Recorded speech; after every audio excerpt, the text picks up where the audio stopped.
Holy moly, comic fam. We got some hot comic books to talk about. Another week, another list. We have Gem Mint broadcasting from somewhere else on Spaceship Earth. Gem, can you see the comic sales? They be moving. That's right, Tom. Today we're recording from the East Wing, and there are many hot comics to discuss. Not as many record breakers, but many high performers. Hit the subscribe button. We're here for you every week, and slap that like button. We have this Omni-Man Invincible #1 Tyler Kirkham you can win by commenting and at the list at number 10. Marvel Spotlight #2. We got Jack Russell. We got the first appearance of the Werewolf by Night. We have last week a 9.6 that sold. Hot damn. The highest peak that we've ever seen for a CGC 9.6 was the year prior when it sold for $14,001. But we know that Gael Garcia Bernal is confirmed to play Werewolf by Night in the Marvel Studios Disney Plus Halloween special.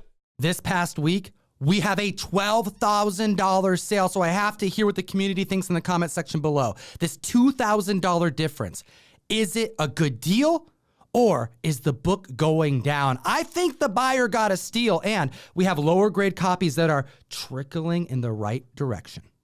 That's right. They may not have broken record, but the CGC 6.0 is up 13% over its 12-month average with its new sale of $550.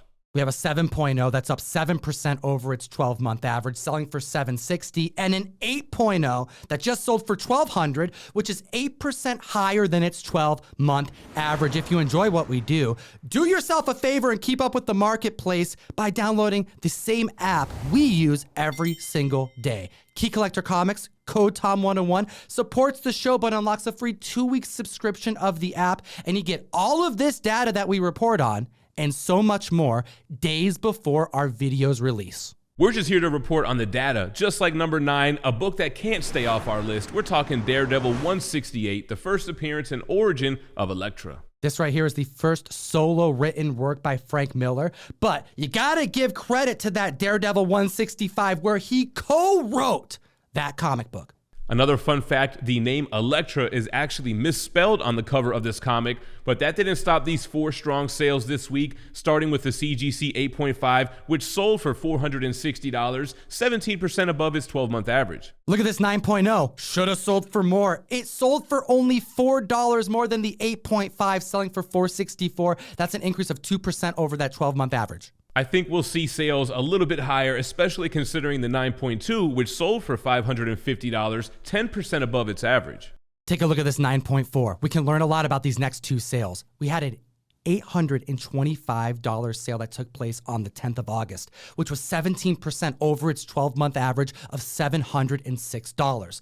But just yesterday, 4 days later, we saw a sale recorded on GPA for $575, $250 cheaper in 4 days. What this means is that members are willing to throw money down to ensure that if this book spikes, they already have their copy, even if it means if they're a little patient, they may get a deal, as this member clearly just did. It's starting to look more and more like a buyer's market, y'all. Moving on to number 8, we have Fantastic Four, issue 52, King T'Challa, the Black Panther makes the list. Over the last couple years that Gem and I have reported on this list, hit the subscribe button, by the way. We're here for you every week. We have routinely mentioned that this book is not only undervalued, but far underrated, and we have multiple averages that are up over the last 12 months, and a 7.0 that sold for way less than it should have. We have more deals happening. Let's start with the increases. A CGC 3.0 sold for $780, 13% above its 12-month average. A 4.0 sold for $1029, which is 13% above its average. And then we have a 5.0, which sold for $1,275, 12% above its 12-month average. And then we have a 7.0, which was averaging over the last 12 months nearly $2,400. And then this past week, we have a sale for under $2K. Someone paid $1,926. Good job, comic fam. I think you got a deal. It was awesome to see this book back on the list. There's a lot of rumors on who will take up the mantle of Black Panther, but awesome to see collectors are still putting down their money on T'Challa.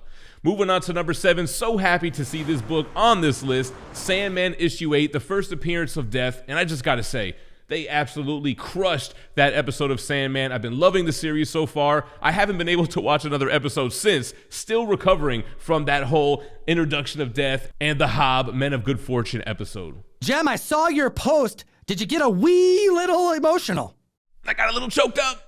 Well, this book is up 275% week over week for good reason. There was a lot of anticipation for Sandman, and a lot of members believe that this was a safe bet because they just had to do the comic book like 70% justice to hit a home run, and I think they did. Look at the 8.0, which is averaging over the last 12 months, $126. It's up 29% since the debut, now selling for $162 this week. The 9.8 is up. It's sold for $1,370, which is 15% above its $1,190 12-month average. Now, the 9.8 did hit a high of $2,000 in March of last year, but the book leveled out to about a $1,300 range, and I'm sure collectors and investors are willing to put some cash into it after that episode. And Jem, do you remember at San Diego Comic-Con when the book could have been grabbed for near $1,000 and we recommended it? Of course, that's why you got to be subscribed to this channel, hit the like, share the video so that you guys can be up to date on all these hot books. And we got a record breaker, a 5.5, hitting $85 in May, just sold for $100. That's an 18% increase for the first time in comic book history. Hot damn. You got to make sure to have your tattoos intact for this next book. Moving on to number 6 on the list, we have Amazing Spider-Man 238, the first appearance of Hobgoblin. Jacob Batalon-Spec has been persisting for over 2 years, since way before Spec even began on Spider-Man No Way Home. And this is the first appearance of Hobgoblin, and we have a lot of average sales that are up and a new newsstand record. What? Yeah, what's the deal? Is he going to become Hobgoblin or not? I mean, he is Ned Leeds, and I've recently rewatched Spider-Man No Way Home, and he teases not wanting to become a bad guy. Like, what's the deal? Either way, a CGC 8.0 sold for $450, up 4% from its $433 12-month average. The 9.4 hit $755, which is up 6% over its $712 average. Don't forget that a lot of the actors, when they get excited about the roles they may play, they start reading comic books and taking pictures with memorabilia. And Jacob found a Hobgoblin figure just months ago and was showing it off on Instagram. Maybe he'll turn Hobgoblin in another movie. I mean, we do have Secret Wars coming. Maybe there's something that leads to the symbiote, or who knows. Anyway, a 9.6 is up 4% as well, selling for $1,034, whereas that 12-month average was $997. We got to start him off with that direct market copy. A 9.8 hit heights back during the comic boom in 2021 of $4,100. This book now is trending under $3,000. We had a $2,600 sale for a 9.8. That took place this very week, marking the second lowest 9.8 sale to take place all year. And I'll remind you of that low. It took place back in May for $2,160. The CGC 9.8 newsstand had a strong sale, selling for $5,000. Now, during the comic boom, like Tom mentioned, we saw heights of $5,800. Now, here's the thing. In 2022, it was trending for about $3,500 for a newsstand, except for an outlier sale that sold for $6,050 on August 9th, and then that $5,000 sale followed shortly after. So maybe that outlier is what prompted that strong sale. Although this 6K sale was validated on GPA, I couldn't find the source of where it took place, Heritage, Comic Link, or the like. So, although it may be a random outlier, we do have a new record breaker because, as Jem mentioned, $5,800 is what the newsstand sold for, and this week it broke $6,000 at $6,050. That 4% increase deserves a hot damn. Now, next at the list at number 5, we have Marvel Superheroes Secret Wars issue number 1, debuting in 1984. And if you want this book raw, high grade, you just want a nice copy to bag and board, you can snag one for about $35. 35 bucks? I'll take it. Now, this book hasn't been off of our list, it seems, since the San Diego Comic-Con announcement that Avengers Secret Wars will end Phase 6. Now, the thing is, there's 2 Secret Wars, so people are specking on the 2015 Jonathan Hickman and the first Marvel event from 1984 with Secret Wars 1. This is the 3rd consecutive week that this book has landed on the Hot 10. I cannot stress how meaningful that is. Out of all the comics in the world, this one is a repeat offender. And it hit number 7 on the list last week. We have a 9.6 that sold for $214, which is 29% up over its 12-month average. This book is selling quick. We also had a newsstand in a 9.6 sell for $325, which was the third highest sale of all time for that grade with that barcode.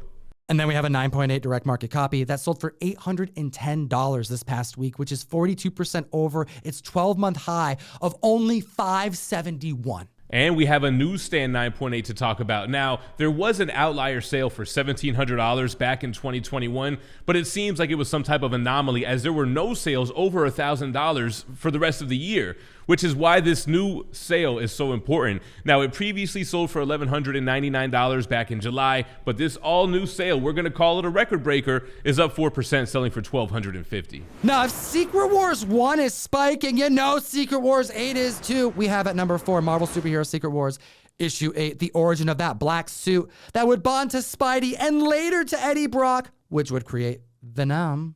Now, we do have a record breaker, but before we get into that, let's talk about the CGC 8.5, which sold for $228, 13% above its 12-month average. A 9.4 hitting 330 is 21% over that 12-month average. A CGC 9.6 sold for $425, putting it 24% above its 12-month. And then we have a 9.0 record breaker selling for $290 just in July. Then San Diego Comic-Con happened. We got the Phase 6 announcement, and now it's up 38%, now hitting $399. This one did have a custom Spider-Man CGC label, which seems to command a slight premium, so just keep that in mind. We also have a newsstand CGC 9.8, which sold for $2,100, 31% above its $1,600 12-month average. Support the show by giving me an excuse to send you comics every single month. And the September Mystery Mail Call is in active enrollment right now. ComicTom101.com to join.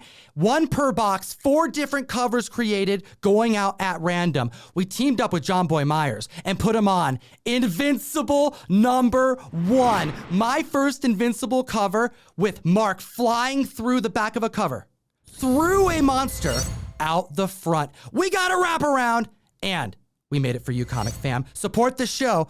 Join the community.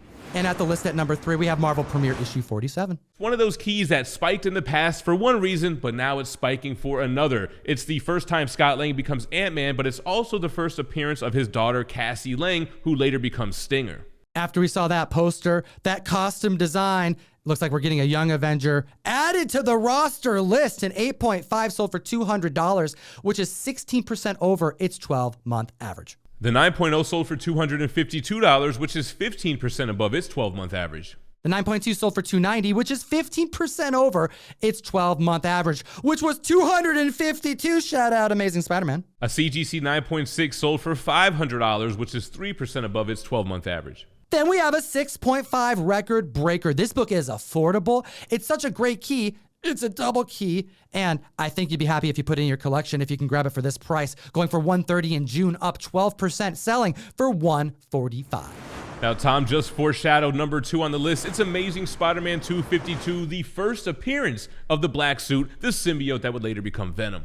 You like what I did there, comic fam? This is also an Amazing Fantasy 15 homage, and if we're going to get Avengers Secret Wars on the screen ending Phase 6. We're probably going to see the symbiote possibly attached to Tom Holland, which in the comics took place at the end of the year in Secret Wars 8, but he would appear earlier in the year in Amazing Spider-Man 252, where we see him don the suit for the first time in comic books. Let's talk about that Toy Biz reprint. A CGC 9.6 sold for just $44 back in July, and it's up 257%, now selling for $157. Take a look at this Mark Jeweler, which was a 6.5 that sold for $270. We don't have any other reported sales of that comic in that grade with that insert. We got a CGC 7.5, which sold for $195, 13% above its 12-month average. A 9.0 selling for $325, which is 24% above its 12-month average. We even have a 9.2 selling for $326, just above a 9.0. This book is moving fast. That's 13% over its 12-month average. This comic is going to break $300 at a 9.2, especially when you look at the 9.8, which sold for $2,700. This book was trending around $2,136 all year long. That's 26% above. But you got to keep in mind, there was a sale for $2,400 that happened shortly after. Then we have a CGC 9.9 to talk about. It only sold one time in May of this year for $24,000. There's only 8 copies in existence, according to CGC's census of a 9.9 ASM 252.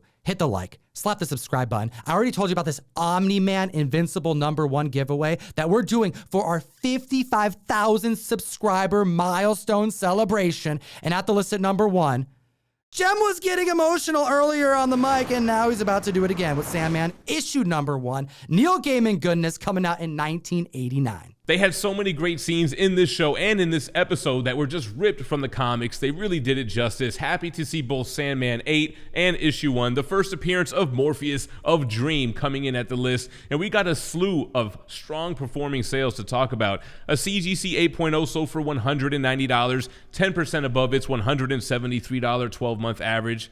A 9.0 selling for $265, putting it 12% above its 12-month average. A 9.2 hit $329, which is 40% over its 12-month average. A 9.4 hit $360, 22% over its 12-month average. I like how everything is kind of going in order as it should be. The CGC 9.6 selling for $450, putting it up 17% over its 12-month average. And then, of course, you know we got to talk about a CGC 9.8. It sold for $1,200, putting it 10% above its $1,092 12-month average.